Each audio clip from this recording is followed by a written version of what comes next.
تو وہ کتنا سخت دن ہوگا. وَحُصِّلَ مَا فِي الصُّدُورِ إِنَّ رَبَّهُمْ بِهِمْ يَوْمَئِذٍ لَخَبِيرٌ. بے شک ان کا رب اس دن ان سے خوب باخبر ہوگا. وہ آج بھی باخبر ہے، لیکن آج کئیوں کو یقین نہیں کہ وہ باخبر ہے، لیکن اس دن سب کو یقین ہو جائے گا کہ میرا رب اس سے باخبر ہے. جب پرانی تصویریں چلنا شروع ہو جائیں گی، جب ساری ویڈیو سامنے آ جائے گی، زندگی میں جو کیا، تنہائی میں، اعلانیہ، خفیہ، جہاں جہاں جو کیا، داد عیش دی، سب کچھ تشت ازبام ہوگا. سب کچھ جو ہے وہ سکرین پہ چل رہا ہوگا، کوئی چیز بھی تشت ازبام ہونے سے نہیں رہ جائے گی. تو پھر بندہ کہے گا اوہو، یہ تو سب میرے مالک کو پتا تھا. لوگوں کی نظروں سے چھپ سکا، رب کی نگاہوں سے تو نہیں چھپ سکا. اس کی نگاہوں سے کون چھپ سکتا ہے؟ یہ یقین آج اپنی روحوں میں اتار لو، اچھی طرح سے جذب کر لو. گناہوں سے بچنے کا اکثیر نسخہ ہے یہ یقین کہ میرا رب مجھے دیکھ رہا ہے. یہ یقین جب روح میں جم جائے، خیالوں میں اتر جائے، اعتقاد کا پختہ حصہ بن جائے، پھر بند کوٹھڑی میں بھی جرم نہیں ہو سکتا کہ میرا مالک تو مجھے دیکھ رہا ہے. آپ دیکھتے نہیں کہ جب ساتوں دروازے بند کر کے بت کے اوپر موٹا کپڑا ڈال کے زلیخا بولی ہے تلک یوسف اب تو آ جاؤ نا، اب تو کوئی نہیں دیکھ رہا. قال معاذ اللہ، تو جناب یوسف نے کہا میں اللہ کی پناہ میں آتا ہوں. اللہ اکبر. تو دروازے بند کر کے لوگوں کی نظروں سے چھپ گئی ہے، اور بے نور آنکھیں رکھنے والے اس پتھر کے بت سے بھی حیا کرتی ہے اور اس پہ بھی پردہ ڈال لیا ہے. جب تو اس جھوٹے خدا سے حیا کرتی ہے، میں سچے خدا سے حیا کیوں نہ کروں جو ساتویں کوٹھڑی میں بھی دیکھتا ہے. اتنی روشنیاں برسی کہ گناہ کا تصور بھی محال ہو جائے. تو یہ یقین کہ میرا اللہ مجھے دیکھ رہا ہے، یہ انسان کی زندگی میں نظم پیدا کرتا ہے. آنے والا موسم ماہ سیام رمضان المبارک، یہ ہماری زندگی کے اندر یہ نور داخل کرتا ہے کہ میرا اللہ دیکھ رہا ہے. کڑکتی دھوپ، برستی گرمی، زباں کانٹا، ہونٹ خشک، گلا خشک، دروازہ مکفل، ٹھنڈا پانی دستیاب، لیکن ایک گھونٹ بھی حلق سے نیچے نہیں اتارتے کہ میرا اللہ دیکھ رہا ہے. وضو کرتے بھی احتیاط کرتے ہیں کہ میرا اللہ مجھے دیکھ رہا ہے. کرتے ہیں کہ نہیں کرتے؟ یہ نور ملتا ہے کہ نہیں ملتا؟ اس کو پھر جذب کر لینا چاہیے تاکہ یہ زندگی میں چھا جائے. کیونکہ جو رمضان میں دیکھتا ہے وہ غیر رمضان میں بھی دیکھتا ہے. اور پھر پانی نہیں پیتے کہ اللہ دیکھ رہا ہے، کھانا نہیں کھاتے اللہ دیکھ رہا ہے.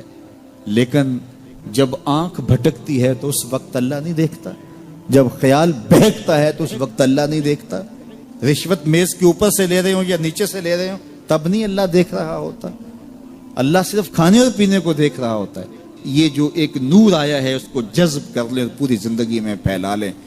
تو اسی لیے رمضان تقوی بانٹتا ہے، روزہ تقوی بانٹتا ہے، زندگی میں نور اور روشنیاں بھر دیتا ہے. آج طاقتور کی بات نہیں کھلتی اور کمزور کی بات اچھال دی جاتی ہے، لیکن وہ وقت آنے والا ہے یوم تبلی السرائر فما لہ من قوت ولا ناصر. نہ زور کے بل پہ، نہ زر کے بل پہ، نہ کسی اور بل پہ کسی کام کو روکا جا سکے گا. ہر شے تشت ازبام ہو جائے گی. وہ کتنا سخت دن ہوگا. اے داور حشر میرا نامہ اعمال نہ پوچھ، اس میں کئی پردہ نشینوں کے بھی نام آتے ہیں. اولاد کی تربیت ہمارے ذمہ لازم ہے، اور اس تربیت کا بہترین ذریعہ ہماری اپنی تربیت ہے. اولادیں ہماری گفتگو کو تھوڑا، ہمارے عمل کو زیادہ قبول کرتی ہیں. آج لوگ ہمارے پاس آتے ہیں جی ہمارا بچہ نماز نہیں پڑھتا.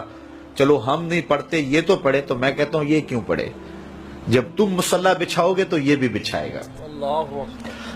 تو ہم نے اپنے عمل سے اپنی اولاد کو جو ہے وہ سیدھا کرنا ہے اور ان کو درست راستے پہ لانا ہے. بالخصوص بچے جب چھوٹے ہوتے ہیں اس وقت وہ ماں باپ کی بات کو غور سے سنتے ہیں. انہیں ماں باپ سے بہت زیادہ محتاجی ہوتی ہے، ضرورت مند ہوتے ہیں، اور ماں باپ کی عادات کو کاپی کرتے ہیں.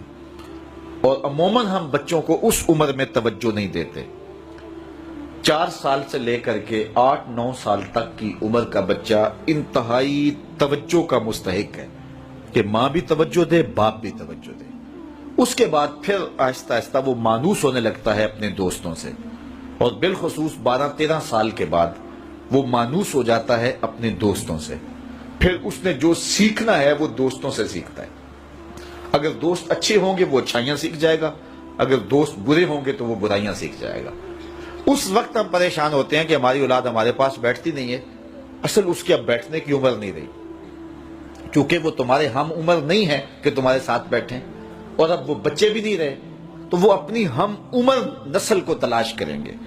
اس وقت ہم اگر اولاد کو کھینچیں گے تو وہ ہمارے پاس نہیں آئے گی. وقت جو تھا وہ ہم نے ضائع کر دیا. لیکن ہمیں پھر بھی اس دور میں اولاد سے غافل نہیں ہونا چاہیے. ہمیں ایک تو کوشش کرنی چاہیے کہ اچھے لوگوں کی دوستی ان بچوں کے ساتھ جو ہے وہ پیدا کرنے کی کوشش کریں. المرء علی دین خلیلہ فلینظر احدکم من یخالل. رسول اللہ صلی اللہ علیہ وسلم نے ارشاد فرمایا ہر شخص اپنے دوست کے دین پہ ہوتا ہے، تو جب وہ دوستی لگانے لگے تو دیکھے کہ وہ دوستی کس سے لگا رہا ہے. تو جب یہ عمر بچوں کی پہنچ جائے تو اس وقت یہ خیال کیا جائے. اور حضرت سیدنا علی المرتضی رضی اللہ تعالی عنہ نے فرمایا کہ 15 سال سے لے کر کے 20 سال تک کی عمر انتہائی اہم عمر ہے، اور اس عمر میں ہی نظریات بنتے ہیں اور خیالات پختہ ہوتے ہیں.